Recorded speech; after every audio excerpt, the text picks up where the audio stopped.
This talk is about how to make predictive race detection nearly as fast as industry standard race detection. This work was led and completed by Jake Romer, who graduated in the summer of 2019. This work is the last part of his dissertation on predictive race detection. Very sadly, Jake passed away in April 2020.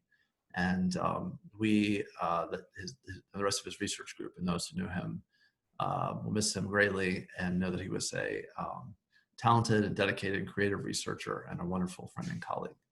So Jake would have made and given a great talk. Instead, you're going to get this talk from me. Data races are a problem both in theory and in practice. Don't just take our word for it. Sarita Adve and Hans Bohm both said that data races are evil in the titles of their papers. So because of optimizations, programs with data races have no semantics. And data races tend to be associated with concurrency errors, including some high profile ones, that are difficult to diagnose and to fix. And so because of that, data race detection needs to be used widely in testing. And to do that, it needs to have reasonable overhead. So the industry standard tools like FastTrack and Intel's Inspector and Google's Thread Sanitizer have like a 6 times slowdown. And, but they don't find actually all the races, as we'll see, that can be known by observing a program execution. On the other hand, predictive race detectors can find more or all of the races that are knowable from an observed execution, but have significantly worse performance, like a 30 times slowdown. The upshot of our work is that it provides efficient predictive race detection, finding these same races, but at about the same performance as the industry standard tools. So first, I'll give some background on these 2 different ways of detecting data races, and then we'll see why predictive race detection in particular is expensive, and at the same time see what are our optimizations and insights for getting that performance much closer to the performance of non-predictive race detection. And finally, we will see an evaluation of that performance.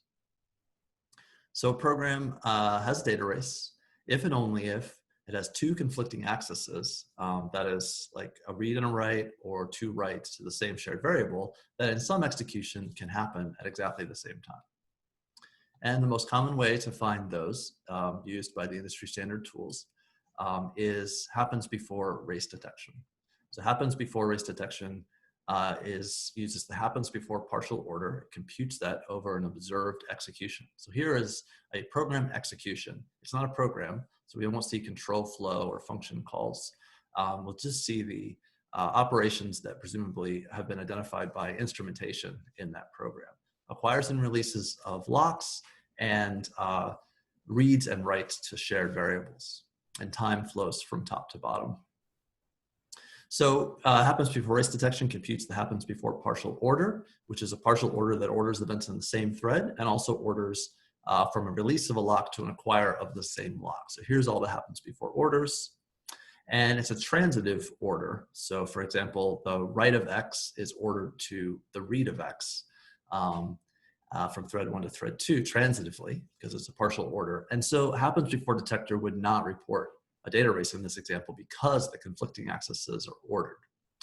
For the rest of the talk, I'll leave out the intra-thread orders. Those will be true for all the partial orders. And you can just look at the cross-thread orders here and see that transitively, write of X is ordered to read of X. So a race won't be reported here. However, based just on this execution, without seeing the program that executed it, we can know with certainty that this program has a race. And that's because if thread 2 acquires that lock first, it'll do the read of Z. It'll see the same value as before. It won't matter that the critical sections were flipped. And then thread 2 will perform that read of X. And thread 1 can then acquire the lock and perform the write of X, and perform in particular the write of X and the read of X at the same time, as we see in this execution here. So that's the problem with happens before, is that it will not report a race in this example, but there actually is a predictable race in this execution. We can say from this execution, we can say with certainty that the underlying program has a data race. On the other hand, though, this problem is subtle. And if we change the execution slightly so that there's a read to Y instead of a read to Z in thread 2, then actually there is no race. And that's because if the critical sections are flipped, the read of y won't necessarily see the same value, and so the read of x may not actually happen. Imagine the program uses the value read from y and uses that value to determine whether to perform the read of x. So this program, this execution doesn't have a predictable race. So that's the problem with happens before. It doesn't find as many races. Predictive race detection, though, needs to find only the predictable races, not false races. The most efficient kinds of predictive race detectors use partial orders that are weaker than happens before, like the WCP and DC partial orders from recent prior work. And these analyses compute this partial order and report a race for conflicting accesses that aren't ordered by it.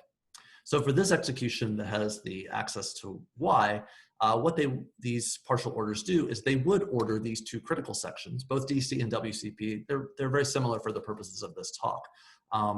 They would order these two critical sections. The ordering would be to the read instead of to the acquire for details that are in those papers.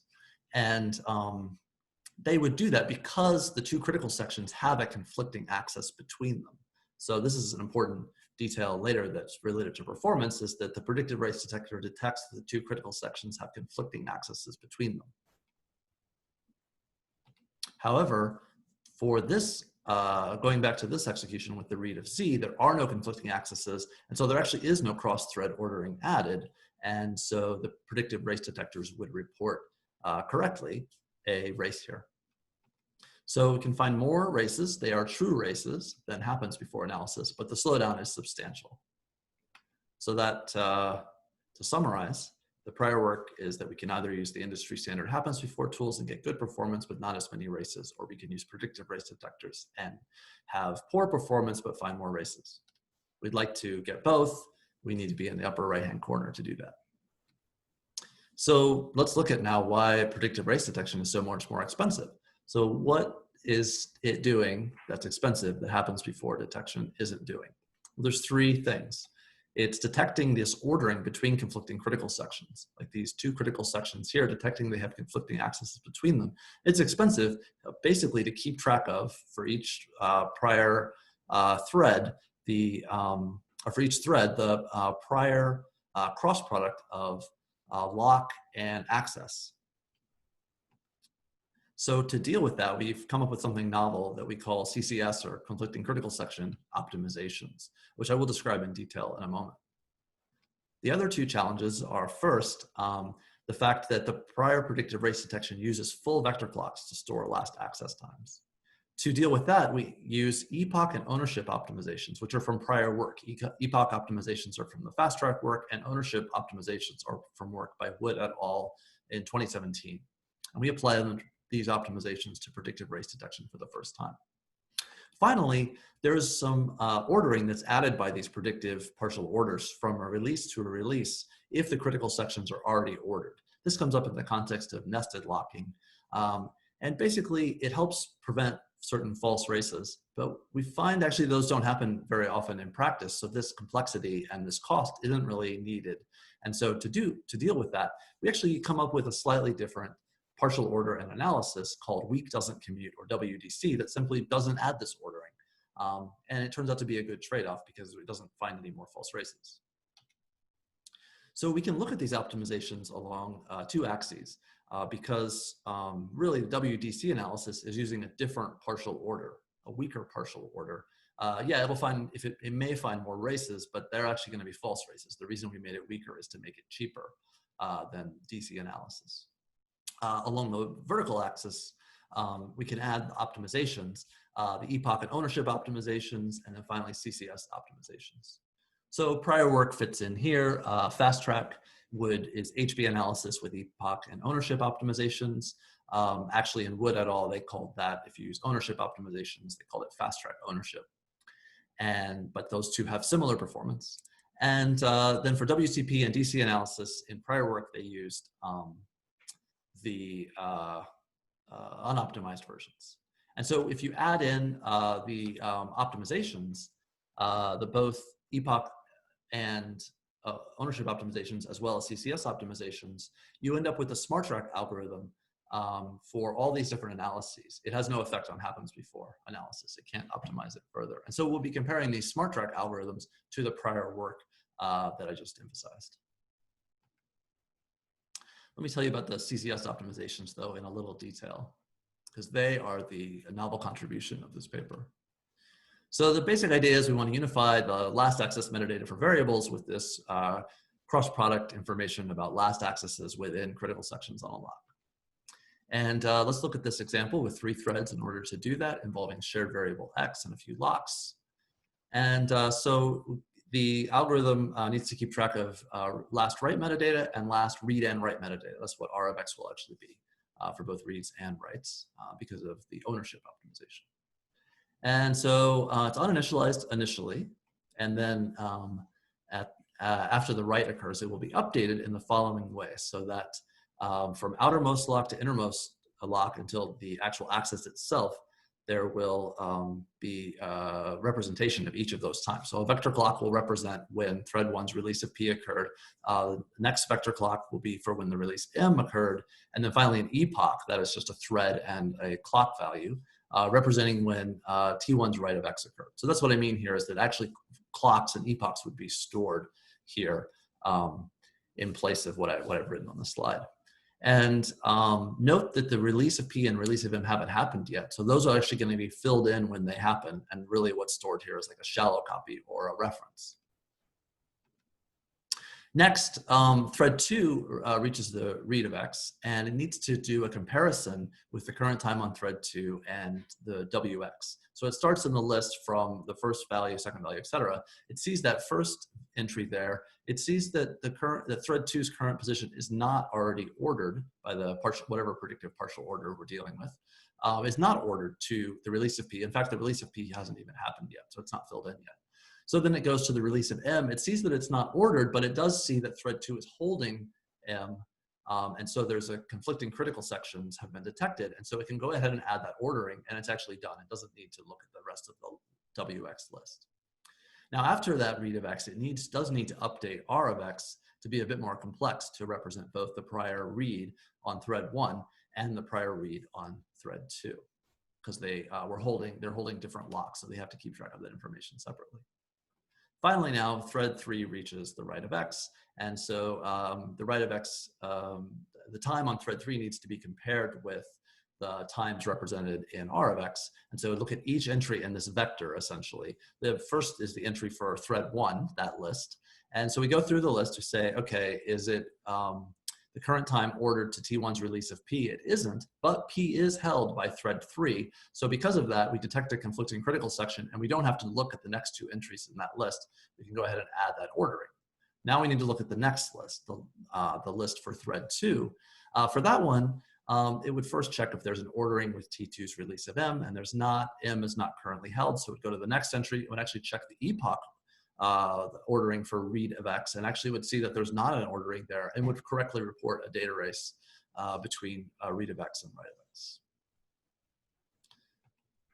So those are the optimizations that SmartTrack uses, and how do they perform? We implemented the optimized predictive analyses in the paper, and by modifying Roadrunner's FastTrack 2 tool, we ran on a 14-core Xeon machine, and we used large multi-threaded Java programs, which are harnessed as the da capo benchmarks. And the paper has a lot more details, including space overheads, which tend to have a similar effect as time overheads, and race coverage, which aren't all that interesting because they validate just prior race coverage results for predictive analysis. Here's the same axes as before. The prior work is, as we've seen, that about 30x slowdown for the predictive analysis, and then the somewhat optimized, or actually fully optimized in the case of HB analysis, FastTrack algorithm has significantly better performance. First, if you use WDC analysis, it gives a small performance win, although this can make a bigger difference if we can get rid of other costs with more optimizations. Applying the epoch and ownership optimizations does make a big difference, but we're still about 2x away from the optimized happens before analysis. So when we do apply the CCS optimizations and get the full SmartTrack optimization, then the performance is greatly improved. And in particular, there's 2 takeaways here. One is that SmartTrack is providing much faster predictive analysis than in prior work.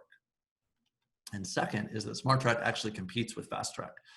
So although it's finding more races, it's giving nearly the same performance, particularly for SmartTrack-based WDC analysis, as the optimized happens before analysis.